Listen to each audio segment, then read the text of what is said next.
Eu confesso para vocês que nesta segunda-feira de noite, que foi dia 2 de abril, nesta segunda-feira de noite, 2 de abril, eu confesso para vocês que fiquei um pouco perplexo quando acabei de ler pela segunda vez o pronunciamento feito pela TV Justiça pela presidente do Supremo Tribunal Federal, ministra Carmen Lúcia.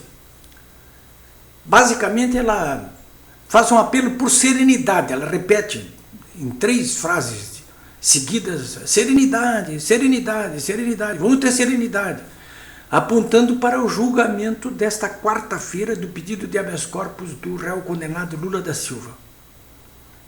Ela está pedindo serenidade. Eu olhei ali, li várias vezes, pensei comigo assim, porque ela não disse serenidade, a quem que ela está fazendo esse apelo? E eu fiquei pensando, mas para quem que ela está pedindo serenidade? Né? E fiquei na dúvida, realmente fiquei na dúvida. A princípio eu achei assim, bom, é bom até que o presidente da Corte Suprema peça serenidade ao conjunto da nação diante de um julgamento importante como esse de quarta-feira, desse habeas corpus pedido pelo réu condenado Lula da Silva.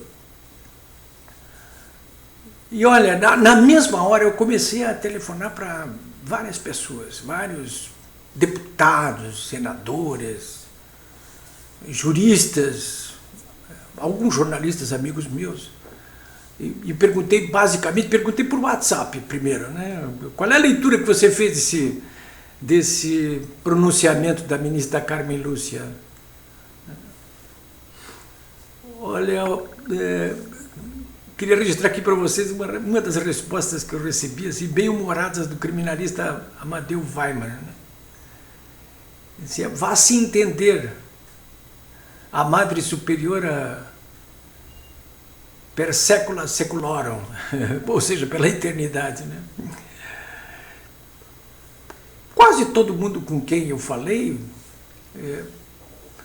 de fato não entendeu bem a quem estava se dirigindo a presidente do Supremo Tribunal Federal. Alguns diziam o seguinte: olha, ela está sabendo que as Forças Armadas vão intervir se for concedido habeas corpus para o Lula. Aliás, o general Schroeder Lessa disse exatamente isso, com essas palavras, nessa terça-feira, dia 3 de abril, no estado de São Paulo. Já tinha dito isso aqui na segunda-feira, 2 de abril, para o jornalista Milton Cardoso, da Band News. Disse bem exatamente isso. Ele foi presidente do Clube Militar, esse homem, esse general. Não sei até que ponto ele está falando sozinho, está falando... É claro que em nome do Exército ele não está falando, mas há um sentimento aí no ar, né? Então, muita gente me disse: olha, ela está sabendo, está pedindo serenidade aí, porque está assustada, né? Bom, eu sei que ela está assustada, mas não sei se é exatamente por causa disso aí. Outros colocaram a seguinte questão: ela está pedindo serenidade para os dois lados. Para o pessoal que apoia o Lula e para o pessoal que não apoia o Lula. Para o pessoal que quer ver Lula na cadeia, cumprindo a pena para a qual foi condenado, e para o pessoal que não quer que ele cumpra pena nenhuma, porque para esse pessoal lulopetista que apoia o Lula, aí, apesar de saber que ele é um ladrão, que está condenado, para esse pessoal aí, ele é um bom ladrão, né? É um bom ladrão. Bom, e outra corrente me deixou claro o seguinte, que aliás eu me perfilo com essa corrente, viu?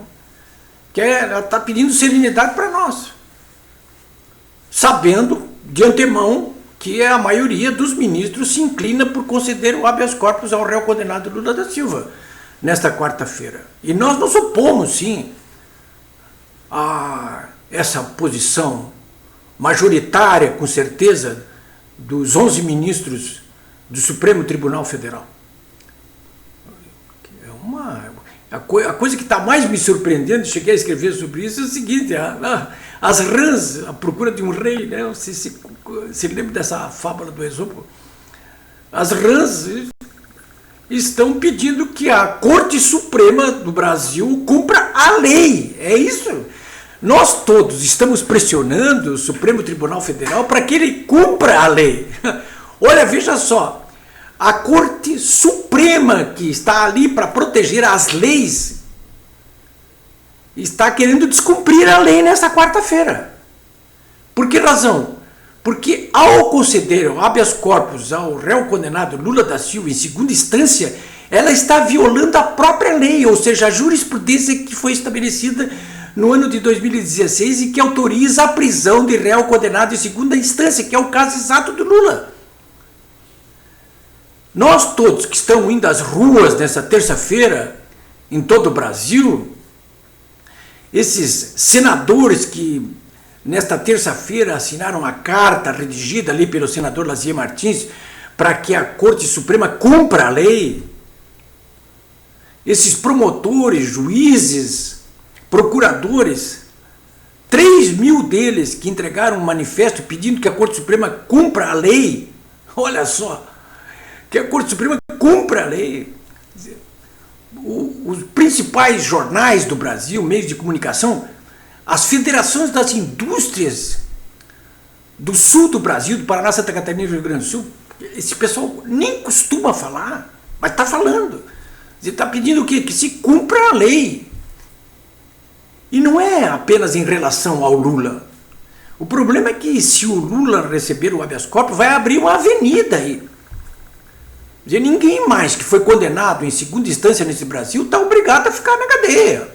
Dizer, para começar, vão ter que soltar, o Supremo vai ter que soltar o Eduardo Cunha, o Sérgio Cabral, o Antônio Palocci, o Renato Duque e mais milhares de pedófilos, estupradores, assassinos, ladrões que também foram condenados em segunda instância, mas que estão aguardando ainda recursos no Superior Tribunal de Justiça e no Supremo Tribunal Federal.